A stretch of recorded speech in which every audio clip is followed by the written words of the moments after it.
AFP, el opositor Juan Guaidó no descartó autorizar la intervención de una fuerza extranjera para que Nicolás Maduro deje de usurpar el poder y salvar vidas ante una emergencia humanitaria.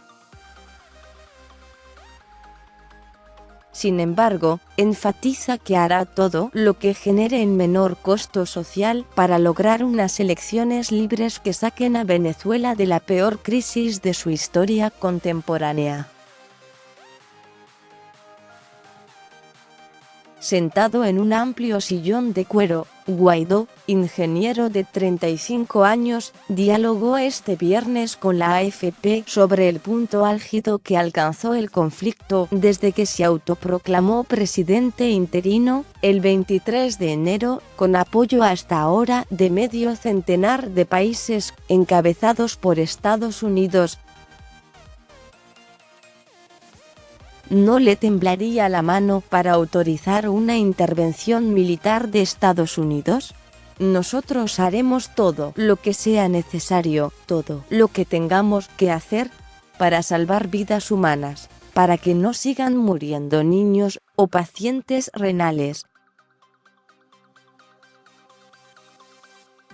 Vamos a hacer todo lo que sea que tenga menor costo social, que genere gobernabilidad y estabilidad para poder atender la emergencia.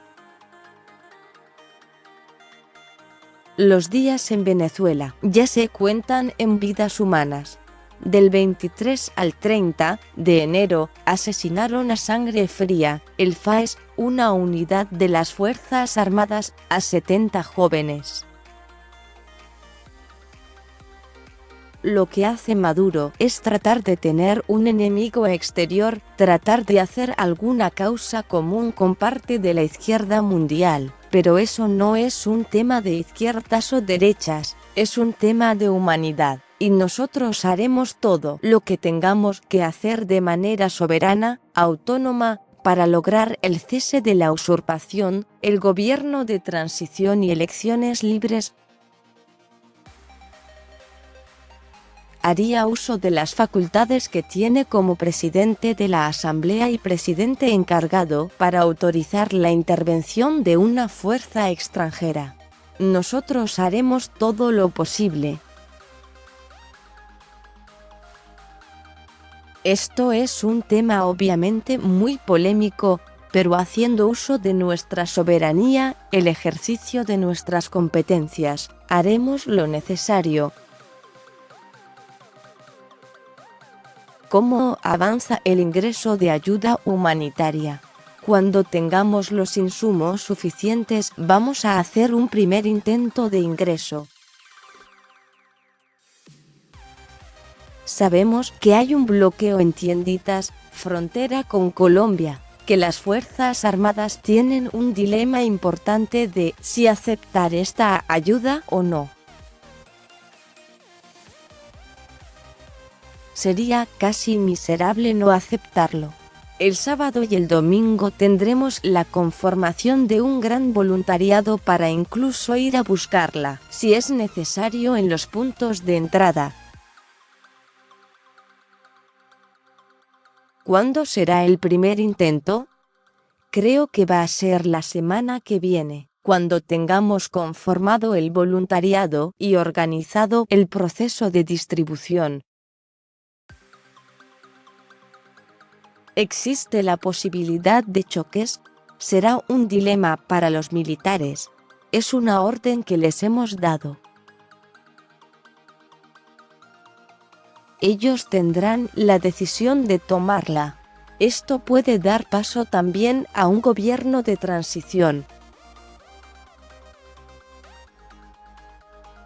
Si las tropas abandonan a Maduro, quedarían grupos civiles que, según la oposición, han sido armados por el oficialismo.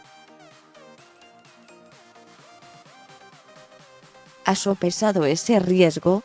Con voluntad política, con cooperación, se puede minimizar muy rápido, porque no es que solamente los armaron, los financian todavía, y el financiamiento se acaba cada vez más rápido. Por eso lo importante de solicitar la protección de activos venezolanos en el mundo, para que no utilicen eso para financiar grupos irregulares. Le veo muy poco margen de maniobra a un grupo que no recibirá financiamiento. ¿Por qué cree que la oferta de amnistía no ha producido aún una deserción masiva de altos mandos? ¿Hay que profundizar en eso? Ya vimos un general de división hace unos días pronunciarse abiertamente. Vimos algunos sargentos de la Guardia Nacional mostrar descontento y están siendo torturados. Uno de los familiares de los sargentos está desaparecido. No solamente es por la oferta, sino también porque opera el miedo, la persecución que han ejercido sobre la Fuerza Armada. Parte de lo que tenemos que vencer es explicar muy bien que la Fuerza Armada tiene un rol en la reconstrucción y esperamos que no sean pronunciamientos por cuotas, sino en bloque. Ha tenido contacto con funcionarios de China y Rusia, aliados de Maduro. Hemos tratado de tener contactos con la mayoría de los países del mundo y estamos abiertos a hablar con todos. Estoy seguro de que tanto Moscú como Beijing tienen muy clara la situación venezolana, que Maduro no tiene respaldo popular, que no puede estabilizar la economía, que produjo la inflación más grande del mundo, que contrajo el PIB en 53 puntos en 5 años, teniendo las reservas petroleras más grandes del planeta. Recibirá a los emisarios del Grupo de Contacto Internacional que busca una salida negociada. Estamos dispuestos a hablar con todo el mundo con una agenda, eso sí, muy precisa. Maduro intentó un diálogo en 2017 en el cual se burló incluso del Vaticano para ganar tiempo, no para producir una elección libre. No estamos dispuestos a prestarnos para un falso diálogo. ¿Le parece tibia la posición del Papa Francisco? No recibió a nadie del gobierno. Ya ni siquiera los toma en cuenta. Nuestra petición al Vaticano es la misma que a los casi 60 países que nos han reconocido. Respaldo al proceso de transición a una elección libre y a atender la emergencia humanitaria. ¿Ha habido un diálogo con el FMI para un eventual rescate financiero? Sí, estamos avanzando no solamente con el fondo, sino también con todas las multilaterales que tengan a bien prestarse para un esquema sano de auxilio financiero. Si logramos captar el 15%, 20% o 30% de los fondos que se han fugado por la corrupción, entre 300 0,000 y 400.000 millones de dólares, tendremos un avance para el rescate. ¿Le preocupa que el tiempo pase y la calle se enfríe? Eso preocupa a todos los venezolanos, pero el tiempo juega a nuestro favor. Cada día que yo estoy libre, ejerciendo mis funciones, es un día de victoria de la democracia, un día que Maduro se sigue aislando.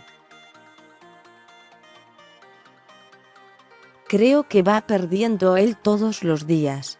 Por Alexander Martínez, AFP, más sobre este tema.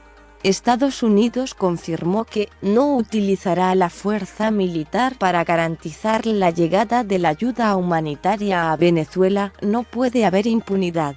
La amnistía que ofrece la oposición venezolana despierta críticas. Nicolás Maduro adelantó que no va a permitir el show de la ayuda humanitaria y repitió: "No somos mendigos de nadie".